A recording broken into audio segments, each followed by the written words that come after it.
ஈரோடு மகிமாலீஸ்வரர் கோவில். ராவணன் வம்சத்தினர் வழிபட்ட ஈசன் திருமண கோலத்தில் அம்பிகை. ஈரோடு நகரத்தில் பன்னீர்செல்வம் பூங்கா அருகில் அமைந்துள்ளது இத்திருக்கோயில். ராவணன் மாபெரும் சிவபக்தன் என்பதை அனைவரும் அறிவோம்.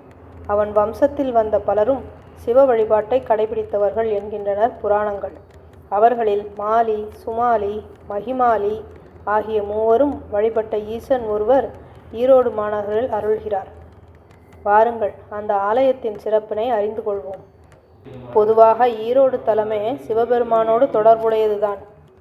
படைப்பு கடவுளான பிரம்மா தன்னை மறந்து சிவனை பூஜித்ததால் மறந்தை எனவும், மயிலை எனவும், ஆர்த்த கபாலபுரி எனவும் ஈரோடு நகருக்கு பல பெயர்கள் புராண காலத்தில் உண்டு என்கின்றனர் புராண ஆய்வாளர்கள். ஒருமுறை மாலி, சுமாலி, மகிமாலி ஆகிய மூவரும் கைலாயம் சென்று சிவபெருமானை தரிசனம் செய்துவிட்டு இலங்கைக்கு திரும்பிக் கொண்டிருந்தனர். இந்த பகுதிக்கு வந்தபோது சந்தியாவந்தனம் செய்து சிவ வழிபாடு செய்ய வேண்டிய நேரம் வந்துவிட்டதை உணர்ந்தனர். அப்போது ஓரிடத்தில் பாதையில் வில்வத்தலங்கள் இருப்பதை கண்ட அவர்கள் அருகில் சிவாலயம் இருக்க வேண்டும் என்று நினைத்தவர்களாக அந்த வழியே சென்றார்கள். காவிரியின் தென்கரையில் வில்வ மரங்களுக்கு இடையில் ஈசன் சுயம்பு வடிவில் இருந்தது கண்டு பரவசத்துடன் வழிபட்டு திருப்பணிகளும் செய்தனர். அதனால் இத்திருத்தலம் மகிமாலீஸ்வரம் என்று அழைக்கப்படுகிறது என்கிறது தலபுராணம். கொங்கு நாட்டு சிவன் கோயில்களில் மிகவும் பழமையான சிறப்பை பெற்றது ஈரோட்டில் உள்ள மகிமாலீஸ்வரர் கோயில்.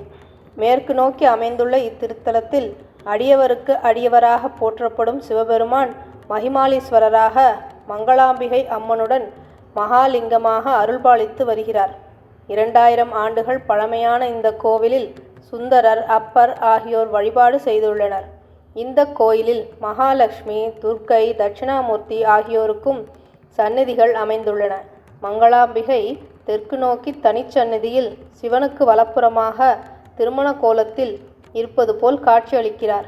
எனவே அம்பிகையை வணங்கினால் திருமணப் பேரும் குழந்தை பாக்கியமும் கிடைக்கும் என்பது பக்தர்களின் நம்பிக்கை. மகிமாலீஸ்வரரை மனமுருகி வேண்டினால் நம் கவலைகள் அனைத்தையும் தீர்ப்பார். இந்த ஆலயத்தில் வாரந்தோறும் திங்கட்கிழமையன்று திருமணத்தடை நீங்குவதற்காக சிறப்பு பூஜை நடைபெறுகிறது.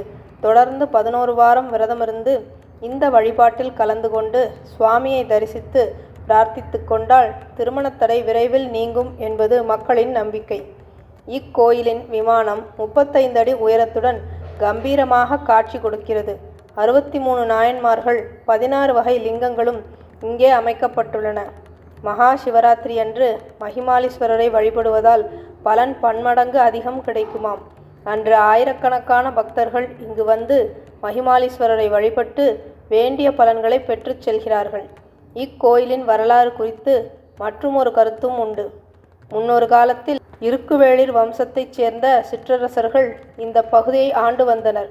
கிபி 10ஆம் நூற்றாண்டில் சோழ சாம்ராஜ்யத்திற்கு உட்பட்ட கொங்கு நாட்டு பகுதிகளை ஆட்சி செய்த மகிமாலி இருக்குவேள் என்ற மன்னன் இக்கோயிலை கட்டி வழிபட்டு வந்ததால் அவனுடைய பெயரிலேயே இத்தலம் மகிமாலீஸ்வரம் என்று பெயர் பெற்றது என்றும் சொல்கிறார்கள். இந்த தலத்தில்தான் சுந்தரமூர்த்தி நாயனார் தன் தேவியருடன் இருந்து ஈசனை நினைத்து தவம் செய்தார் என்றும், அப்போது சேரமான் பெருமான் நாயனார் அவருக்கு கவரி வீசி சேவகம் செய்தார் என்றும் சொல்கிறார்கள். அப்படி ஒரு காட்சி கோவிலில் சிற்பமாகவும் அமைக்கப்பட்டுள்ளது. இப்படி வரலாற்று சிறப்பும் புராண சிறப்பும் கொண்ட இக்கோவிலுக்கு ஒரு முறை சென்று வாருங்கள். வாழ்க்கை நிச்சயம் மாறும். வளமும் நலமும் பெறுவீர்கள். நன்றி.